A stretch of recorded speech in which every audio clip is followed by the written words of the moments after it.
நபியினுடைய நேசத்தினுடைய வெளிப்பாடு.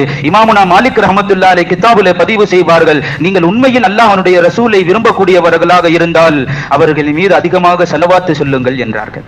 கோடான கோடி ஸலவாத்துகளை நபியின் மீது எத்தி வையுங்கள் என்றார்கள். ஹஜ்ரத் இமாமுனா மாலிக் ரஹ்மத்துல்லாஹி அலைஹி நபியின் மீது சலாம் சொல்லுங்கள், தினமும் அவர்களுக்கு ஸலாத்தை பதிவு செய்யுங்கள், தினமும் நபியின் மீது ஸலவாத்துகளை நீங்கள் சொல்லுங்கள். ஒரு சுப்ஹானல்லாஹ் சொன்னா அதற்கு அல்லாஹ் என்ன நாடுறானோ அந்த நன்மை, ஒரு அல்ஹம்துலில்லாஹ் சொன்னா அல்லாஹ் அதுக்கு என்ன நாடுறானோ அது நன்மை. ஹதீஸ்கள்ல பலவாறு வந்திருக்குது. அதே மாதிரி ஒரு ஸலவாத் சொன்னா அல்லாஹ் உங்கள் மீது 10 ரஹ்மத்துகளை இறக்குகிறான். நபியின் மீது ஒரு முறை ஸலவாத் சொன்னால் அல்லாஹ் நம்மின் மீது 10 ரஹ்மத்துகளை இறக்குறான். இமாம் மாலிக் ரஹ்மத்துல்லாஹி பதிவு செய்வார்கள், அல்லாஹ்வுடைய ரஹ்மத்திலேயே மூழ்கி இருக்க நீங்கள் ஆசைப்படுகிறீர்களா, நபியின் மீது ஸலவாத் சொல்லுங்கள் என்றார்கள். அல்லாஹ் நமக்கு தௌஃபீக் செய்வானாக. நபியின் மீது நாம் வைத்திருக்கிற நேசத்தினுடைய வெளிப்பாடு நம்மளுடைய விடும் மூச்சும் பேச்சும் ஸலவாத்தாக இருக்க வேண்டும். அல்லாஹ் தௌஃபீக் செய்வானாக.